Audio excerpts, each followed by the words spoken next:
It's the 29th of May, the day when Nigeria transitions from one administration to another every 4 years.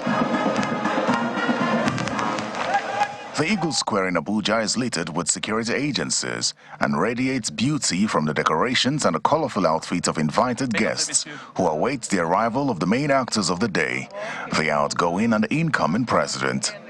In attendance are the outgoing Vice President, Professor Yemi Osinbajo, former President Goodluck Jonathan, and former Head of State, General Yakubu Gowon, Presidents of Ghana, Rwanda, and South Africa, as well as government officials, federal lawmakers, royal fathers, and state governors in whose states there will be no handover are all in attendance.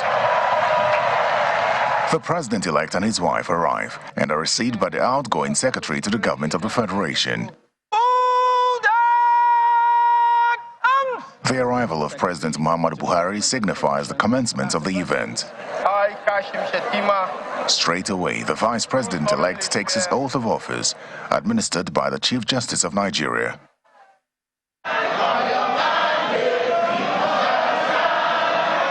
Then comes the man of the moment, Senator Bola Tinubu, for his oath of office. I, Bola Ahmed Tinubu, do solemnly swear.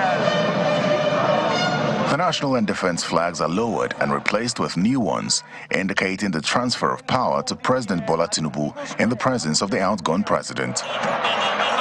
President Tinubu takes a ride around the Eagle Square to inspect the guards and appreciates the guests. Next is the military parade in slow and quick time.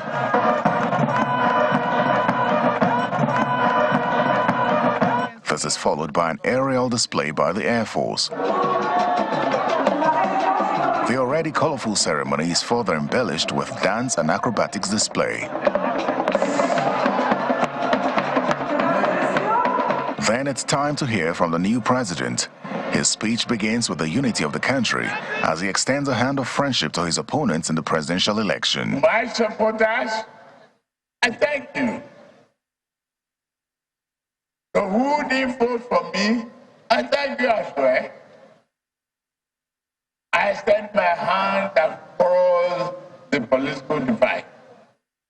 I ask you to grasp the national affinity and brotherhood. For me, political polarization has faded away. All I see here are Nigerians. As long as this world exists, Nigeria shall exist. Perhaps the high point for many is his stance on fuel subsidy, security, and the foreign exchange rate. We shall reform both our security doctrine and its architecture. No provision is there for fuel subsidy. The fuel subsidy is gone. The central bank must work towards a unified exchange rate. National flag, peace and arms. The hearty cheers and 21-gun salute welcome Nigeria's fifth democratically elected president since the return to democracy, President Bola Tinubu, and also signifies the seventh consecutive democratic transition. The president now has his work cut out for him as he's promised, among other things, to unify the country. From the Eagle Square in Abuja, Terry Ikumi, Channels Television News.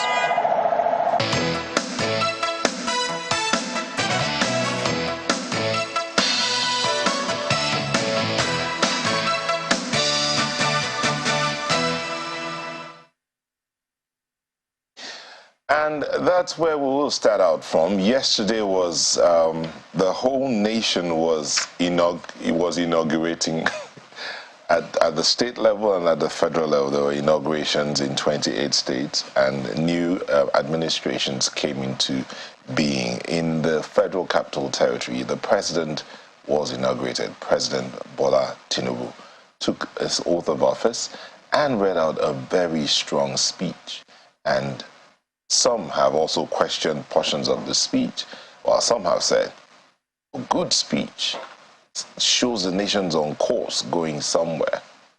Who are we to ask the question, see how that speech ties into the realities of today? We talked about earlier today about fuel subsidy is gone and how the cues have emerged. So weighing the pros and the cons of our conversation today, and to help us in this direction is Professor Ken Ife, a development economist, here with us. Thank you for joining us. Thank you for having me. Well, Prof, we always know that, speeches, inaugural speeches usually try to focus on the most pressing thing at hand for an administration. And yes, even though, of course, there are many preambles to this particular speech, we're talking about the Nigeria as a whole first, and its future, also acknowledging rivals, underscoring the political nature or the political circumstance of his emergence as president. I think a large chunk of it focused on the economy. The Economist, was given a separate subheading, but then many other aspects of the economy also had their subheaders as well. And so some people would say that this speech focused largely on the economy. Does it for you immediately impress home where it is that we are in our country? It does, actually, because, and it's a very good speech. However it was put together, it was a very good speech. First of all, he began by reaffirming the indivisibility of Nigeria by comparing, that was good. Then he talked about peace and security. In the area of peace, he just reaffirmed people's right to go to court to challenge, and he has an open arm, so he's okay with that. Then in security, very, very, very reassuring that he's going to put an end to what is going on, all this whole thing going on in all the geopolitical zones. But then he now came into the economy through looking at investment. You see, investment is the key, because anything you want to do in the economy, you've got to be ready to have an investment. If you don't have that money, obviously you're going to go out borrowing. And if you go out borrowing, you also go out sorrowing. So he reckoned that is very critical. How do you promote foreign investments to come in, and how do you promote domestic investment to give it? So obviously issues like that, multiple taxations are always on the mind. Peace and security is always in the mind of people who are going to invest. And if you are looking at investment, remember that the medium-term development plan is looking for 350 trillion naira, of which government is only going to bring 50, just under 50. And then the private sector will bring 300. 15% is what the government is going to go for. So you have to be sure that the environment will encourage private sector to bring that order of revenue, investment that you want them to bring in.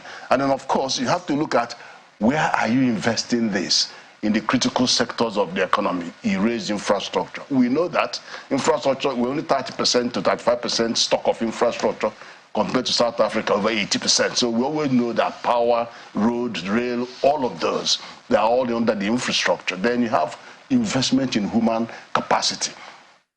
Many economies like Japan didn't have it in terms of minerals, and they're the third biggest economy in the world. And he came back to that capacity investment by saying subsidy removal, that money will go to invest in health and education. And then, of course, solid mineral and natural resources, agriculture, number one, and natural resources is looking for investment in some of these areas. So he tidied that up, peace and security, investment, before now coming into the main domain of the economy to look at monetary policy. He says he's going to do a lot of house cleaning, which everybody knows is inevitable. But then he has his eyes set on particular objective, bring down the interest rates. Is within the purview of is part of the mandate of the central bank, without a doubt. Then he also looked at unifying the rates, over time. He wasn't saying today it must be one rate, you know, because that could be preemptive of, so he gave that. So we know where he's going. And over time, I'm sure he will going to get there. You know, then he also put a target on growth, which is very interesting. He says minimum of 6%. Is it achievable? We can discuss that. I think it is going to be achievable. Because if you come to GDP, there are 4 things you have to look at. How does he boost investment, which is I've already talked about. How is he going to promote output? You've already seen, for example, investment in agriculture and all of that will increase output. How about consumption? That's another area. Okay, part of it, as you've seen, is doing something about consumption from a petrol perspective. But finally, how do you narrow down the trade imbalance and then balance of payment imbalance? Because all these 4 enter into the GDP calculation. You know, I was just going to be asking him, you know, what part of the speech excited him the most. I know that as a development economist and one who's also focused very largely on the economy, this speech, you'd be like, this is my forte. I mean, I'd very much like to see the how of how we break down certain things. Agriculture, he's already said he'd like to see the commodity exchange boards come back and that rural farmers' income is secured. But for you, what part of this focus on the economy excited you the most? What excited me the most is 3 emphases that he made. One is the investment side, because investment, you see, in economy, you have to have investment to create economic activity, which in turn creates employment. Employment gives you disposable income. From disposable income, you can fight education, poverty, invest in education and health. That's the cycle. If you think you can come and rob Peter to pay Paul, that is not production. You know, so we've got to get that clear. So he got into that territory. The second area that attracted me was go to raise revenue. Revenue is talk about debt. Our debt ceiling, we haven't even reached our debt ceiling, and we are nowhere near what developed economies that are growing and doing everything are taking. Ghana is almost 91%. But he grew his revenue. And I know that he probably would drop something on revenue, because there are many things, there are many leakages and many other things that could be done to boost revenue. And of course, you have the new Murphy and all of that. There are many things that could be done. Once you can get on top of revenue, even the 24 trillion we are all crying about, ways and means, they will become insignificant. Because when you grow your revenue, you grow your GDP, it becomes smaller money to pay. You know, you don't even feel that anymore. So then, the third one, real quick, this matter of revenue generation, how would that tie into the issue of fiscal discipline as against monetary discipline? No, the area of revenue generation is that you have to look at 3 aspects of revenue generation. One is what holes do you have to plug? What aggressive program are you going to do to widen the tax base? Because we're already collecting only 7% of our GDP as government revenue, compared to the average in Africa is about 18%. And many are doing over 22%. South Africa is about 24, Ghana is about 12, so 15, 18. So we're going to ramp up revenue there. But it's not about taxing the inevitable suspects. It's just about widening that tax net. And then, of course, raising things like VAT for some critical goods, some export. But there are aggressive other programs on raising revenue. And when you talk about raising revenue, don't look only at Naira. Everybody's looking only at Naira. It's not just Naira. How about revenue from Forex, dollar revenue? That's where you come. Who is the player in the revenue? NNPC crude, 79%. Gas, 10%. Between the two, 90%. So it's only 10% that is within the purview of central bank, where you are talking about remittance and other invisible inflows, and then you talk about foreign direct investment, portfolio investment. That's very small. And if, for example, NNPC crude was beginning over since 2014, was giving 3 billion every month to CBN, and now dropped to 300 million. You have to ask questions, and you have to look at the demand and supply side of this. What is the demand? The demand is elevated when it comes to import, because an import-dependent economy, but the supply is so constricted. So whenever you're going to do anything there, please look at the demand and supply situations and see, because it's your pricing mechanism, and see how the chance that they have to come closer before you order. So there are other things. But the third one I was going to is industrialization. and value addition. Because if you don't do value addition, then you'll still be caught in the web of simply producing commodities and selling, and you will never win. You will never grow. You continue to go down in real terms. But when you now add value by industrialization, then you have product that is going to respond to an export-led strategy. Export-led strategy is what has developed most Asian economies, that they focus on export and then carry the whole economy, everybody behind, with them.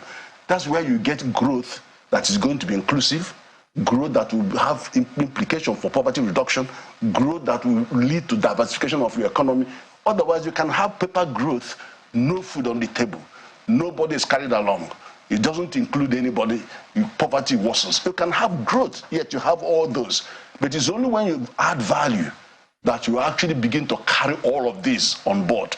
And then you will see what AFCTA will make meaning to you, because now you have a product that you can push to Africa. When you are signing an agreement with European Union, and you have a product that is fit for international market. And that's the third one, and that's where we need to put a lot of thoughts and resources to. Let's just get to Lagos. Our colleagues say have something else. Ayo. Well, thank you, Nyota. We have Mr. Paul Igbinoba with us here this morning. He's an economist and a business consultant. He is also team lead at ProServe Options, economic research, business and strategy consulting. Thank you so much for joining us this morning. Thank you. Permit me to deviate slightly from the core issues. The announcements that have been made by the president are very bold and how do we say, not political. If I don't know if, the issue we've had over the years, especially perhaps since the Jonathan days until now, is what people call political will to get these things done. Yeah. With all these announcements, as Markwe has pointed out, in the economy, agriculture, fuel subsidy, job creation and all, do you see the political will in the president to do the things that he said he would do? Well, I think the President Tinubu, basically has hit the ground running. From the policy perspective, he has demonstrated political will, in being able to decisively announce that there will be an end to fuel subsidy.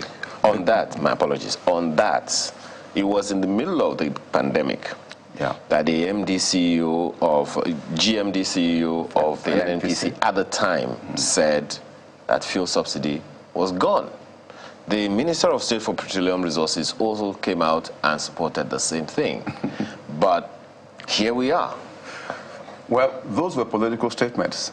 Not policy statements. The reality was that Nigeria has had fuel subsidy for a very long time. At no point has it been removed. The Jonathan regime made a move to remove fuel subsidy, all right, but it was aggressively resisted, all right. Even the parties now, even the current governing power, who were there in opposition, were among those who vehemently opposed that move. But the reality is that there has always been a need to remove fuel subsidy because it doesn't make economic sense. You don't subsidize consumption, all right? It generates a whole lot of economic inefficiency.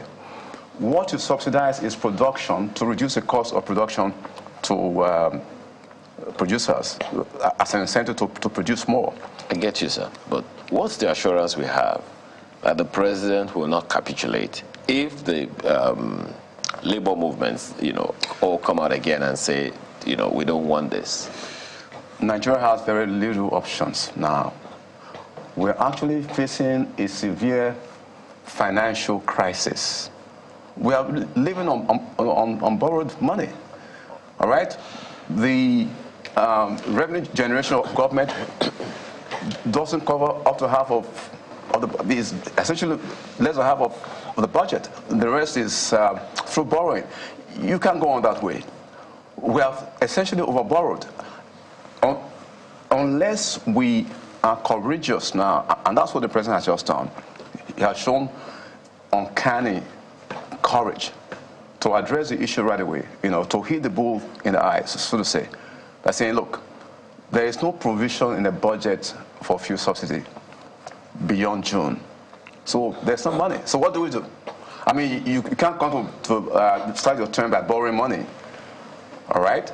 Already the middle-class government indeed has borrowed recklessly. I mean, I say that with every sense of responsibility, all right? We've grown our debt to almost 70 trillion, 77 trillion, all right?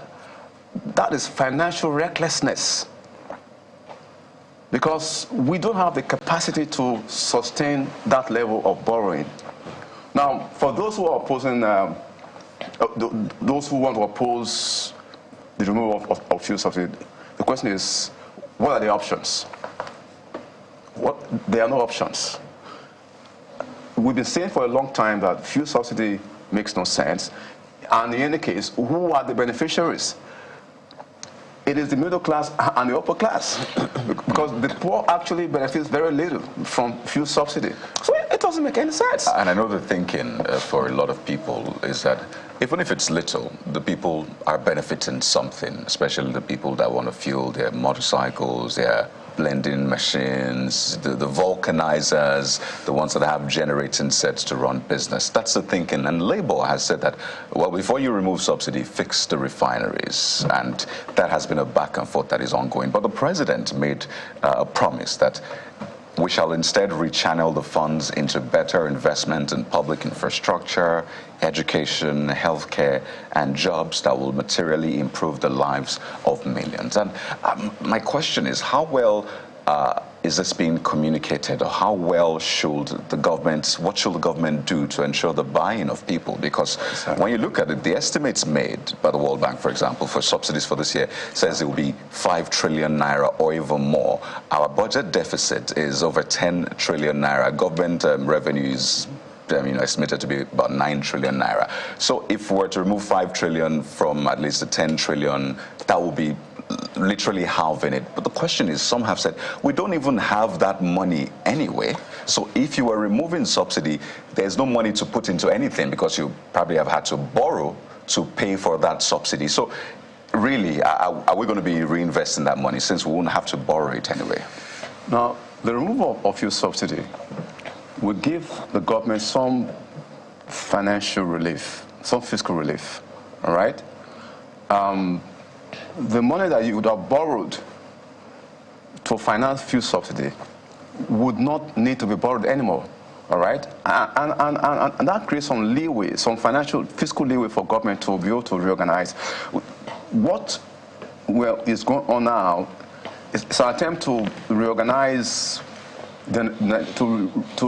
reorganize and refocus the Nigerian economy, across the board, fiscally, in terms of revenue and monetary policies and all that. So if the president and the federal government can sustain this policy move to remove fuel subsidy, that would be a huge relief. Now, the NNPC Limited, the GMD, said Nigeria now spends 400 billion naira monthly to finance subsidy.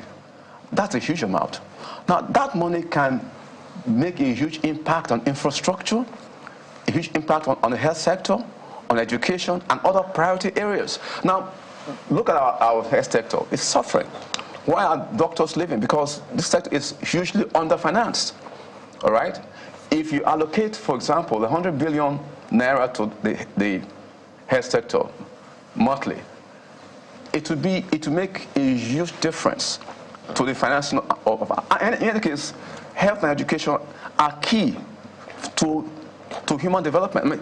That's what the people actually benefits, all right? If you look at the Asian tigers and those economies in Asia that have done so well, they allocate a minimum of 15 to 25% to education every year. If you look at the Sustainable Development Goal 4, the average investment in education is about 15% minimum, all right? So we must begin to emphasize investment in human beings. Well, you know, that's the promise. All right? A number of people. Investment in human beings, Yeah.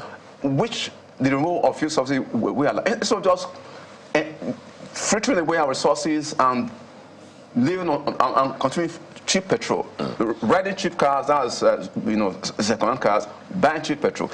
It's not the way forward. Okay, well, Mr. Binoba, many people, someone watching now will say, look, we've heard these kinds of things before. We've heard these promises before. Yeah. Whether or not it'll be done, I think that's another thing altogether. Yeah. Joining us again in this conversation is Mr. Wale Oyunrinde, who is Director General of Nigeria Employers Consultative Association, NECA. He joins us virtually. Thank you so much for joining us this morning, Mr. Oyunrinde. So, well... Thank you for having us. Yeah, a number of promises have been made here and there by the President and in his inaugural speech, concerning the economy, agriculture, fuel subsidy, monetary policy, and the rest of them. Which of these stands out for you as the DG of an employers consultative association? Thank you for having us. A hard question you asked. But I must say, all the items he mentioned, from the issue of the interest rate to fiscal and monetary policy to security, infrastructure, they are all quite germane. They are all quite important to organize businesses. And the political will, as you have mentioned earlier, and the desire to make it work is what we are looking at. You know, it's still less than 48 hours to the inauguration, after the inauguration, and those statements made. And someone will say, we have had those statements before. We had people reel out the challenges. In fact, we all know the challenges. We all know the issues. But the fundamental thing you have mentioned, and which I want to align with my opening speech, is the framework. What we need now is the framework to achieve all those laudable things that the President has mentioned. And without a proper framework to guide us through the implementation, this might just be another beautiful speech that has been made. Without fiscal responsibility, this might just be another statement, another beautiful comment that has been made. And without stakeholders and citizens' consensus around these policies, this might just be another statement that has been made by the President. If you notice, probably on your way to the office this morning, there are fuel queues. Why are those fuel queues coming? And that is the need for us, for the President to exercise the political will immediately, for the President to start mobilizing the citizens, start mobilizing stakeholders behind his policies. Not just the policies, but the framework to achieving those policies.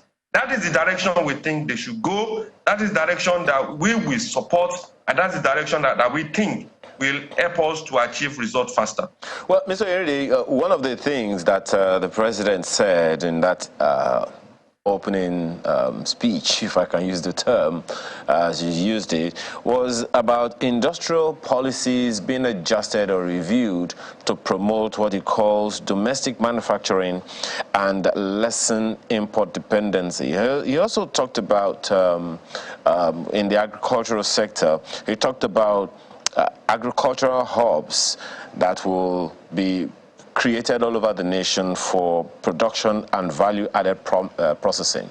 In terms of framework, what would be your proposition, the proposition of your part in the organized private sector, in order for these things to not just be talk, but to actually be experiential realities? Yeah, we support the fact that the industrial policy should be reviewed, but you cannot just review the industrial policy without taking a critical look at the enablers of industrialization. You might have a beautiful document, but if the regulatory framework is still skewed towards stifling that process of industrialization, then you always come back to you probably be rigmaroling within a circle. So let us review the international policy, but let us also take a critical look at the enablers, the regulatory environment, the legislative environment, And the personnel that are meant to implement those regulatory environments, are the policies or are the implementation of those frameworks, will they be pro-manufacturing? Will they be pro-growth? Or they will stifle that same industrialization policy that you have created? One thing we saw during the twilight of the last administration, probably 2, 3, 4 years, 2, 3 years before the end of that administration, is serious contradictions. You have good policies, we must say, good policies, focused policies that are meant to drive growth, drive manufacturing, but you still have inherent in the same system other agencies of government, other policies that are neutralizing that same policy you have created to drive growth. So what we will request, or what we will advise, is beyond reviewing, then we have to deal with the issue of the regulatory environment to make sure that it complements the industrialization policy and doesn't negate it. They have to work hand in hand and side by side. There must be alignment between all those policies for us to achieve the results that we want to achieve.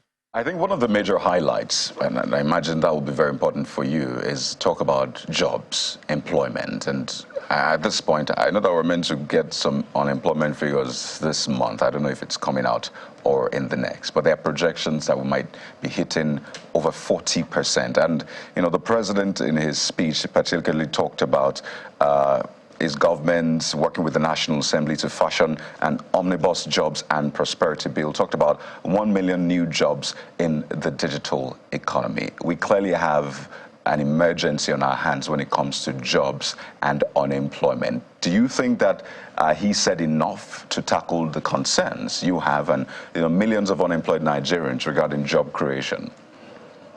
Thanks.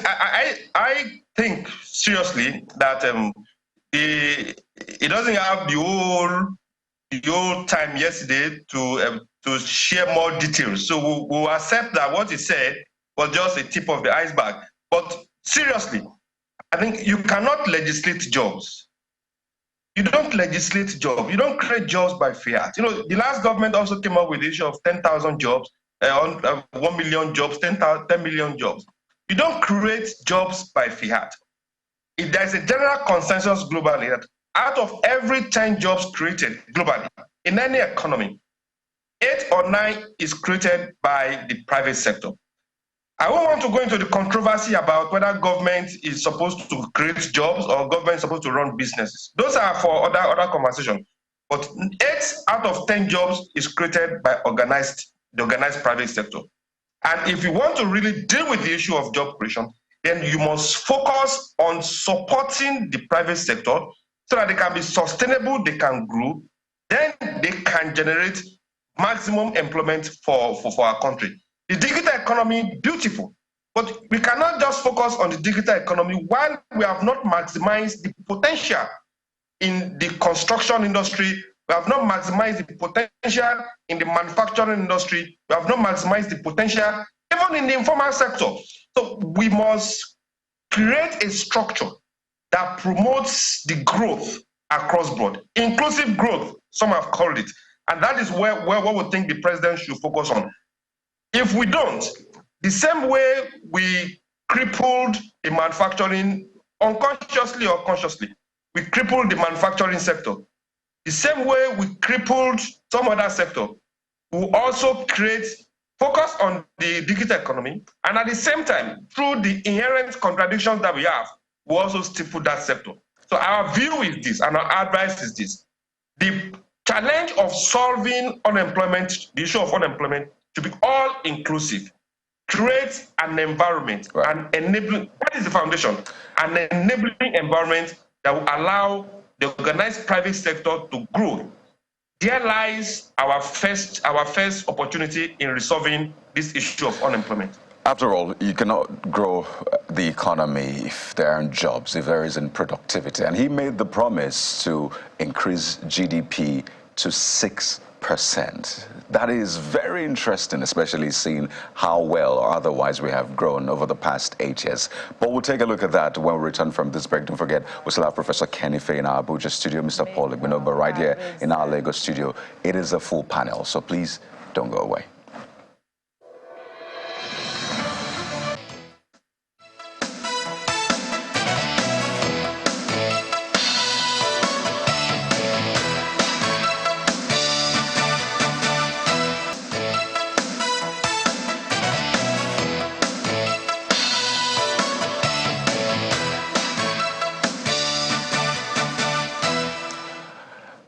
Welcome back. It's a big one, the economy. Yes, there's security, there's all of that, but we're focusing on the economic thrust of President Bola Tinubu. And we have Professor Kenny Fay also with us. He's been speaking about, his views on the president's speech and particularly about the GDP growth. Prof, I know we've had that conversation with you time and again on this program. Our goal for a lot of people should be double-digit economic growth, but he has said 6% for a lot of people. That is even better than where we're at. But if we would achieve that, first, there's no time frame to that. So let's sort of try to give a time frame, especially with the exigency of our situation, and what needs to be done to achieve that kind of growth.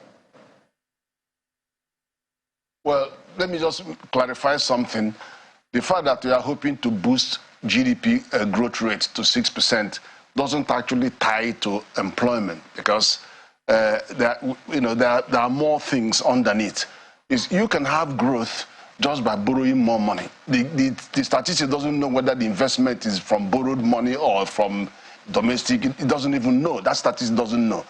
And then you can borrow that money and waste it and put it on economic activity, or use it to pay salaries. It doesn't create jobs. So you can see how investment may not necessarily lead to creating jobs. Then also, if you borrow it and consume it, consumption part of GDP will go up, because over 70% of our GDP is household consumption. Again, you can see that you can consume and it doesn't lead to growth. So what we want is a situation where you are tuning up the investment, you are increasing output, which is matched by consumption, and then you're also correcting your balance of payment and trade deficit. So when you have all those moving in that direction, then there's a chance that that borrowing or that growth will be inclusive. That is, it will include other players in the economy. Then it will also show that that growth is coming from a real output, increase in output, which also pushes the overall employment. Once you increase output, employment follows. So all of that, and then it could also lead to poverty reduction. And then again, that means it's not only inclusive, but it's also leading to poverty reduction. So that we need to make all that connection. Is it possible that it could get up to 6%? Why not? We can even hit 6% before the end of the year. Can we go to double digit? Easy. We can go to double digit. But we have to tie up all the loose ends. And the loose end, the key one is, how do you stop this hemorrhage? You see, Nigeria is a consumer nation, is an importer, is an import-dependent nation. And that is the biggest challenge that we have. And you can't counter that without having products that will come to the international market to stop them buying those things that they are buying. And once you are an importer, an import-dependent economy, you are so vulnerable to anything that happens globally. Any global headwinds will hit you first. If it is an energy crisis, it will get you. If it is a COVID health pandemic, it will catch you. If it is just the American subprime mortgage crisis of 2008, what has it got to do with us? It hit our banking sector. If it is Silicon Valley Bank that is going down, what has it got to do with us? It's affecting us. So anything, everything, you are on the transmission belt of global headwinds. That's what export dependency means. And then that means you constantly ask for money, dollar, dollar, dollar. Everybody's asking for dollar, and you don't have enough of it. Prof, there's this concern. I mean, this conversation is such that there's no end to this conversation. It's over and over. We keep having this conversation. The issue of monetary policy, and I know I brought that up earlier, that's the role of the Central Bank of Nigeria, looking at the monetary policy. The fiscal side of it, if the government is not able to handle the fiscal side, which is like a collective of many things put in there, can we achieve that economic growth? I mean, in his speech, the president said he outlined 5 principles that would guide his government. He talked about impartial governance. He talked about security and fighting terrorism and criminality. Economic growth, that's one. Inclusion of women and youth, and then proactive anti-corruption fight. Now, those are 5 principles that will guide his government. But can that take care of the angle of fiscal policy so that that economic growth that we want can actually happen? No, all of them have some kind of relationship. The only one that is a little bit out of it is the monetary policy. Let me tell you the role of investment in fiscal policy.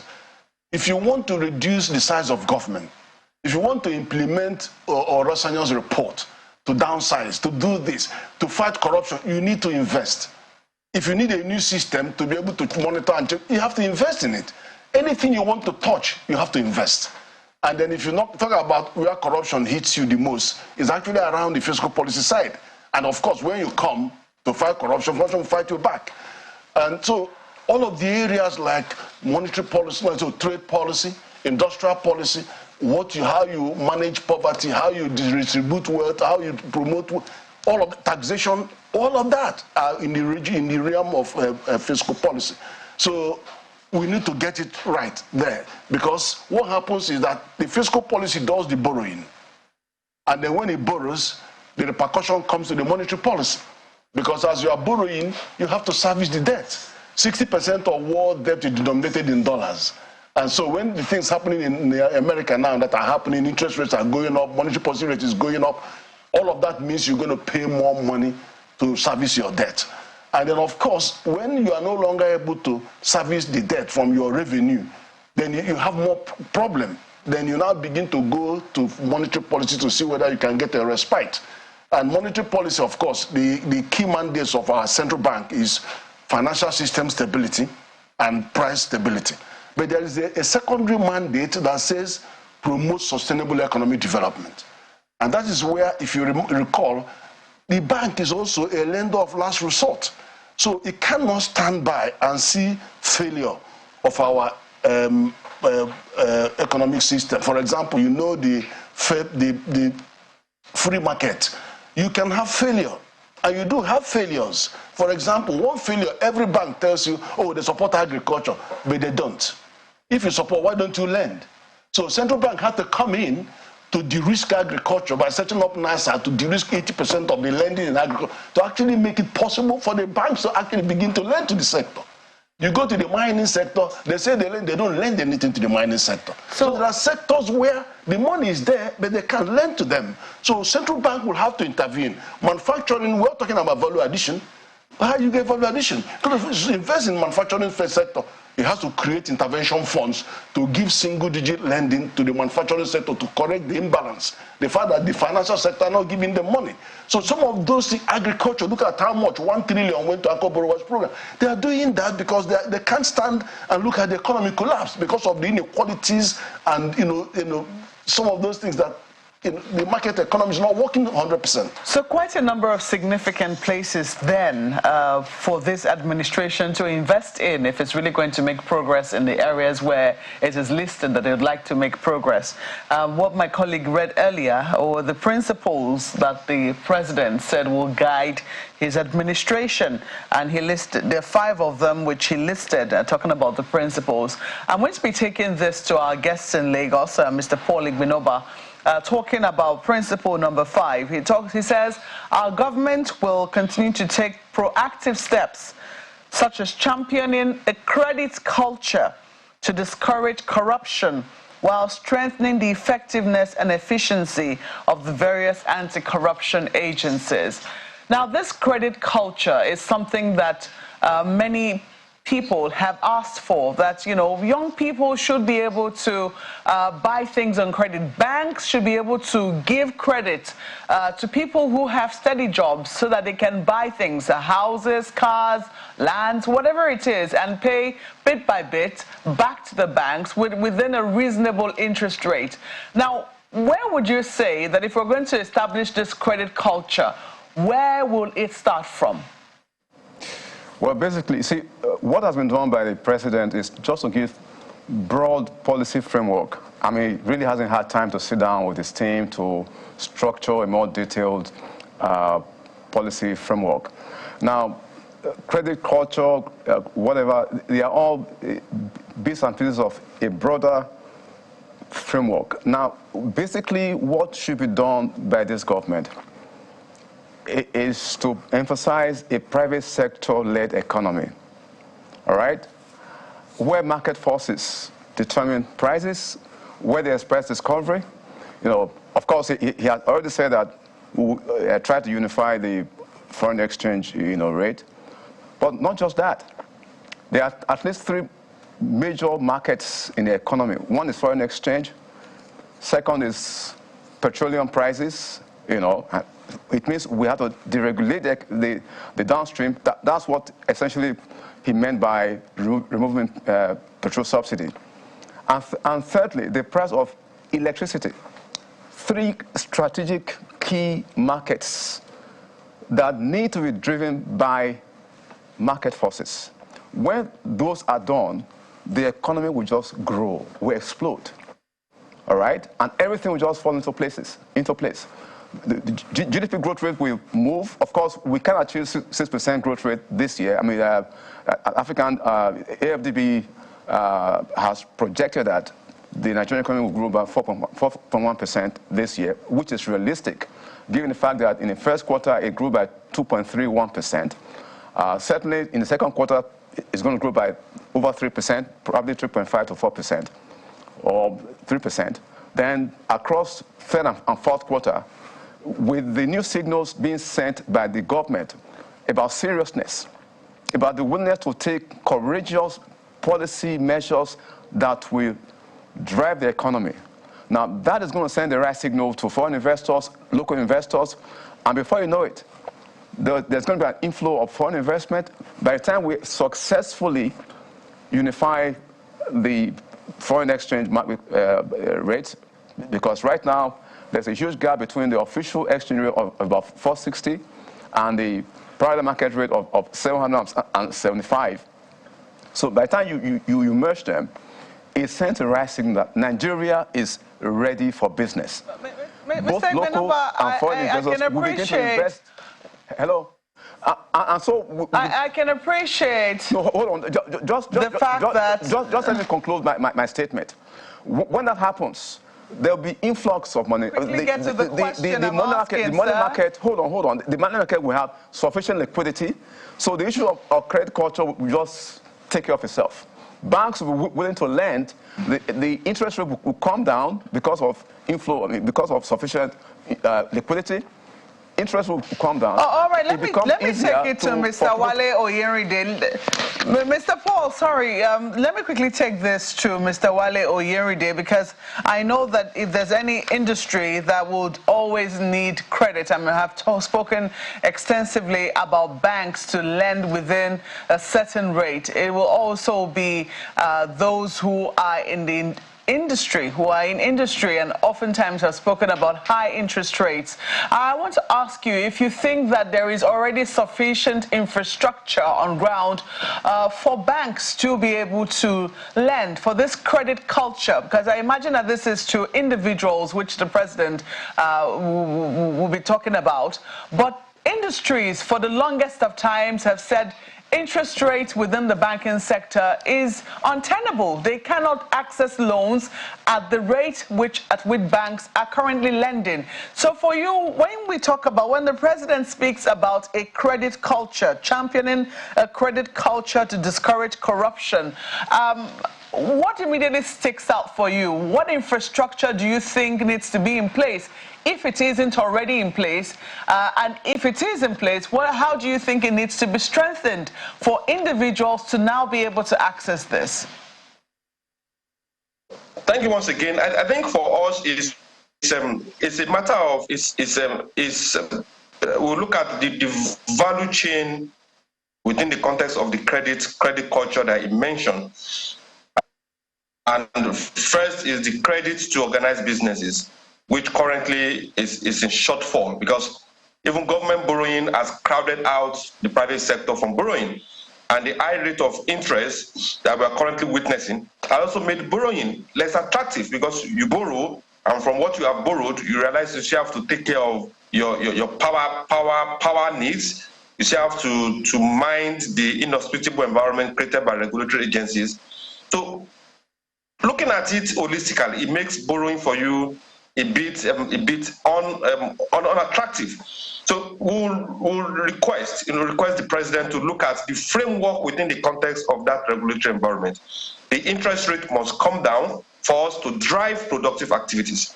Now, on the part of the individual, if we get the right framework that protects not only the bank, but also ensure that those that we borrow, we compel them to be responsible enough to return what they have borrowed progressively, will also be helping not only the individual, will also be helping the industries, because as you increase the capacity of the individual to buy, or you increase their capacity to purchase or to consume, you are also increasing the capacity of the industries, of the businesses to expand.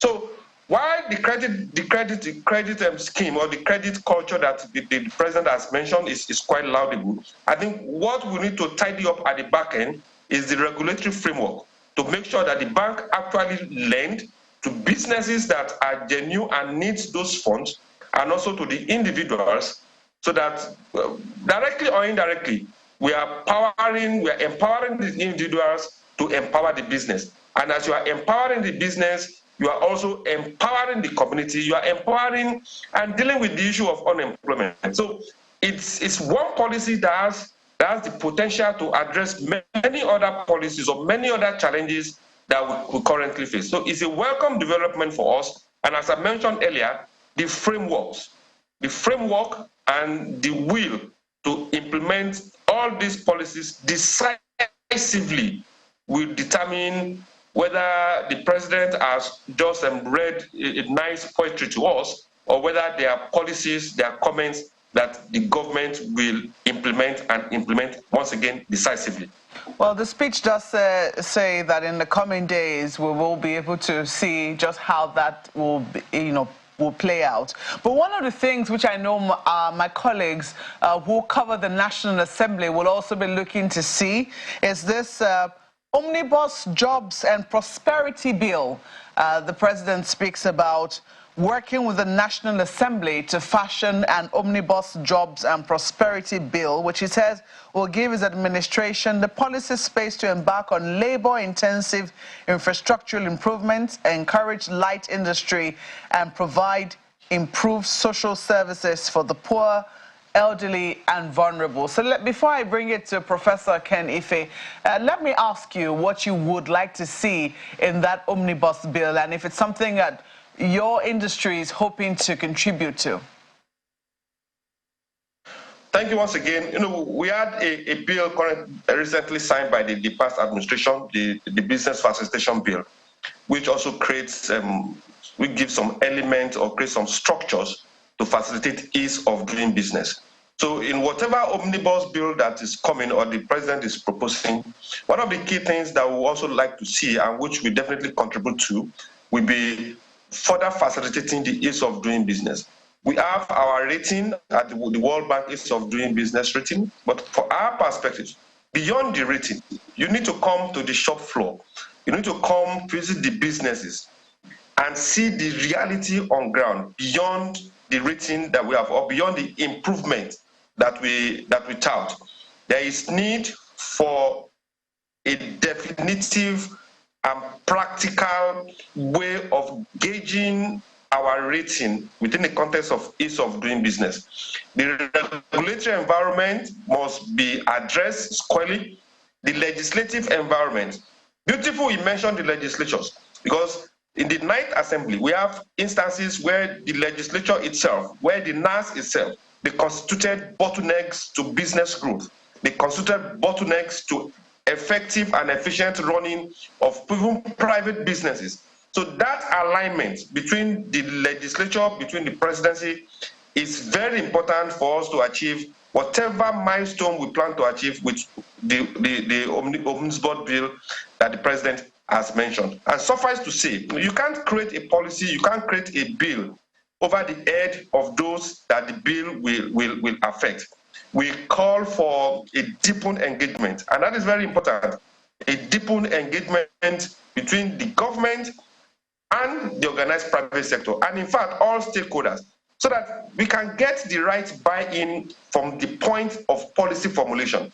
We don't just form policies or create laws and we ask people to just queue behind those laws or policies and make it work, while we have created inherent bottlenecks in those policies and laws. So engagement is quite key, and you can be rest assured that the organized private sector is open and willing to continue to engage, to continue to profile policy options to make sure that we achieve the kind of growth that we desire to achieve at the quickest possible time.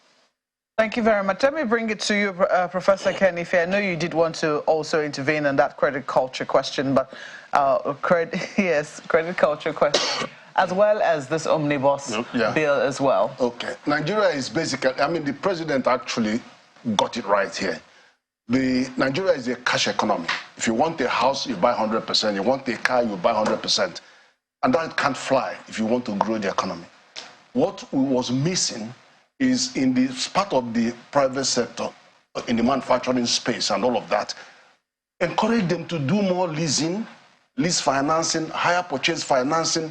Let the law encourage them because it's more tax efficient. If you go and buy something 100%, 100 million, you're going to have to wait the amortization. You know, you look at how, when depreciation, if with the capital goods, it may be 20 years, it may be 10 years, you carried all your cash and dumped it. You know, your cash is not working for you. But you could put 10% down and then release 90% and you run your business and do other things while you pay over time. And you can pass all that expenditure straight through your book in that year. Not efficient. So that's the more efficient way. Consumer consumption, expansion, credit expansion is one thing that we've been asking for years. Consumer credit expansion. Now, if you are earning, you know, you can get mortgage because they will look at your salary and then you pay. You know, then you can buy any goods. You can have credit. Go into any supermarket. Go to any shop. Put 10% to drive away the car. The manufacturer starts manufacturing more cars. 2 years later, you come back, drop that car, take a new car. So the man that is manufacturing car is getting business, and then the price of second-hand cars will go down immediately. 200,000 second-hand cars are imported every year into Nigeria. Well, 400,000. But we get brand new cars, 200,000. So the 400,000 are coming through Cotonou every year. You won't need that money. You won't pay that money if you have a credit that allows Nigeria to buy these cars made in Nigeria, and then they change. So that makes a huge difference. Manufacturers benefit because the capacity to buy is now enhanced and will continue to buy their goods, and the economy will go on autopilot. If you do this, economy goes on autopilot. The investment that they require, the manufacturer don't need to go to commercial banks. What about taste? To borrow more. What about taste and beliefs? I want to quickly, because you just talked about cars, and I'm just thinking in my head, if I get a credit facility, for instance, to buy a car, the average Nigerian, would they want to buy a second-hand car, maybe a Mercedes, as opposed to buying a locally made, say, innocent car or even a Geely, as the case might be? Do you really think that our tastes as Nigerians would immediately encourage this, would go along the line that you're already speaking to? It will. You see, when the demand comes for the manufacturer, he can do anything that you need. He can bring new brands, new cars, armored cars, because you will just pay 10% and you drive off that car. Anything that you want. And other people can come into the market that actually make Mercedes because they can see the profile, the buying capacity, and they will come into the marketplace. But I was going to the credit. The credit side makes it possible for anybody who is producing to produce more. Okay, if you look at mortgage, why did you have to bring mortgage refinance? Because when you give somebody mortgage to build houses, they will build 200 houses, then they are sitting down for 2 years waiting to sell them. No. You go and get a remortgage finance. So they will give you 80% of the value of what you have built. You start building more. So he is building more, and then people taking time to sell. The economy expands. And that's where you get growth from the economy. More people are employed, more is consumed, output is increased. You see all of them in your GDP. But it's not the same with what we are happening to. Now, on the one of banks, forget the banks for now. The banks will come. It's better for the banks to play catch-up game. Why? Ask CBN to license credit service providers. And Mr. Thatcher did that. When I went to UK for my PhD in 1980, he exploded that industry and then allowed the euro dollar, the Far East, not the Middle East, petrodollar, they came in and then they were lending. And when they were lending, more people, can you imagine people bringing tens of billions of dollars into your economy to do that credit finance? And that is it's an investment. What then happens is that they may pay higher than the interest rate though, but it is spread over 3 years. You buy something, you are going to pay with interest. but it's spread over 3 years. But then that 90% left, you can use it to do other things. You can start building a house, take the loan, buy a car, take the loan, and then expansion. And then over time, competition, the banks will now come in. Okay, it will be interesting to see how the banks react to that, because I'm sure that maybe they will not want other credit financiers to come in. Maybe they will want to take up the baton. But we'll look at to see how that goes. Kayode and Ayo. Mark, you know, when you began to talk to Prof about loans, credit, the credit culture thing, the first thing that came to my mind was the People's Bank experience, God forbid. But then we also have a template with the Bank of Industry, hoping that that will go better there. Well, Mr. Igbunova, one of the questions that comes to my mind in all of this is the youth population. I saw a data recently that says Nigeria is the youngest country in the world, because the median age is between 17 and 19. And we're talking about growing the economy, expanding agriculture, monetary policy, and all those things. How, also speaking to micro, small, and medium enterprises, because I'm almost certain that that's where they also operate, that the young people operate. Business education is largely lacking. Consequently, if you give loans and all those facilities, the understanding may not be there to sustain those things. As I said, the People's Bank experience comes to mind. So what infrastructure needs to be installed, or what kind of business education model do we need to adopt for young people to know what to do and how to run business profitably and directly or indirectly grow the economy along the line? Okay, thanks for that question, but let me just quickly address an issue very quickly before I come. Now, the silver bullet, quote unquote, that we need to fix the economy, all right? I'm sure this government will soon come out with that, is a private sector-led economy where market forces determines prices. Once that is done, everything falls into place. All right? There'll be liquidity, there'll be investment, the foreign and local. Prices will come down. When GDP starts growing and there's production, if interest rate comes, inflation comes down, interest rate also comes down. In any case, right now, interest rate is 22.2%. All right? Inflation rate is 22%. Interest is 18%. All right? Now, the monetary policy rate is 18.5%. Yeah. The effective interest rate out there is around 30%. Prime rate is around 14% right now. Now, by the time you have a focused economy, a focused policy framework that signals to local and foreign investors that Nigeria is ready for business, I tell you, in 2 years' time, things start falling into place. Okay. Then the issue of encouraging entrepreneurship, because it goes back to entrepreneurship. Now, the SMEDA, that's the Small Medium Enterprises Development Agency of Nigeria, has done a lot in that area vis-a-vis the Bank of Industry, all right? And you realize that the current generation of Nigerian youth are so focused on entrepreneurship. They are, you know, the buzzword now is, side hustle, or what have you. So Nigerian youth their mindset have been recalibrated for entrepreneurship.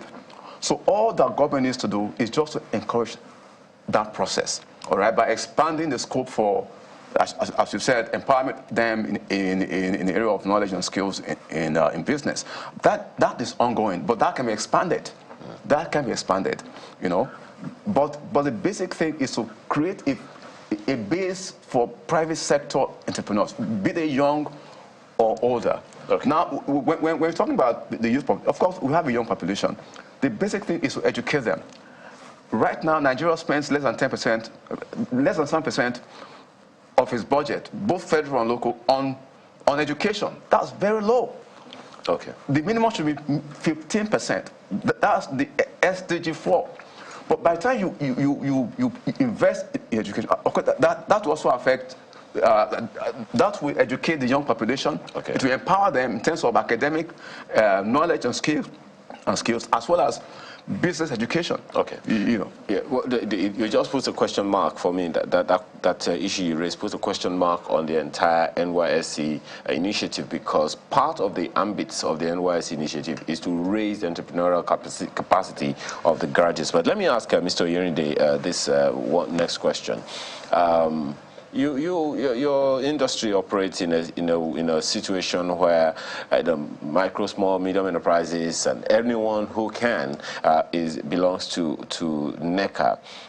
How strong would you say rural infrastructure are to encourage some of the promises of the president in terms of agriculture, saying that agricultural hubs will be created? He talked about reducing waste, nationwide program for storage and other facilities to reduce spoilage and waste. One of the issues that came to my mind is rural roads. And I know there is a World Bank-enabled program called RAMP, Rural Access and Mobility Project, empowered by the World Bank. But how strong do you see those ones in the area of helping to move products from the rural areas and farmlands into the modern urban cities without excessive costs? The roads are still quite an issue, don't you think? Well, I think you hit the nail on the head. The infrastructure as we have it currently is basically not adequate. A lot still has to be done within the context of investment.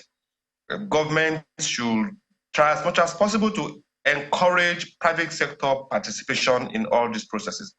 We've collected loans, collected credits from China, from everywhere to build rail, to build these infrastructures.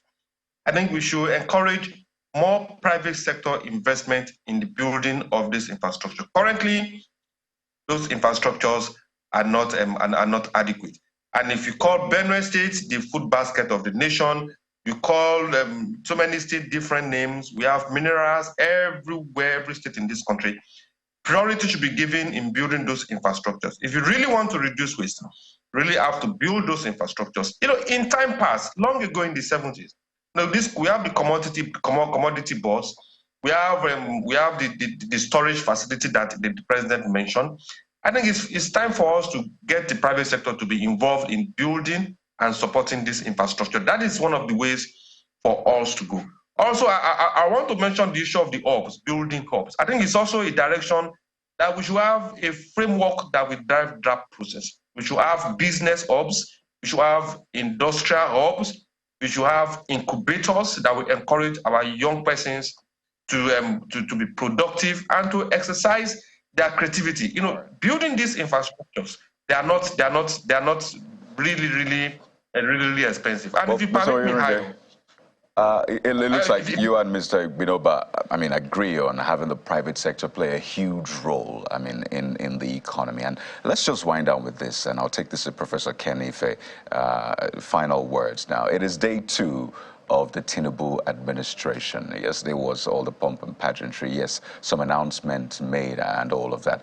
You have vast experience in, development economy. What kind of meetings, what kind of decisions or deliberations do you expect right now within, well, I say, the camp of the president to achieve some of these, lofty ideas, this agenda that we have set for him? Now, I think the president should be mindful of the potential disruption to his plan from today. He gave a notice that in the next 30 days, there will be fuel subsidy will be removed. It hasn't been removed. It's still to be removed. You have 30 days to enter into serious negotiation with stakeholders, critical stakeholders. A lot of those stakeholders are against removing. Get them on the table. There are those stakeholders that are actually producing, example, Dangote. Then there are the NNPC. Get the stakeholders near. The reason is this. Don't think that Dangote is going to subsidize fuel that is going to cross the border. And don't think that he's going to pay huge amounts to buy fuel, crude from 3 continents, and then come and sell it as a subsidy to you. It's not going to happen. Don't forget again that he's in a free trade zone. He's only going to be allowed to do 40% unless there's a special dispensation to the country. And if he's going to import fuel, crude, for somebody to process and take back to them, you can't tell them to to do the same thing. Nigeria does crude swap, they refine for us, and they bring it back. So you can't tell somebody that's refining for somebody to, after refining, give it to you to consume. So there's going to be a discussion. It's going to be on the table.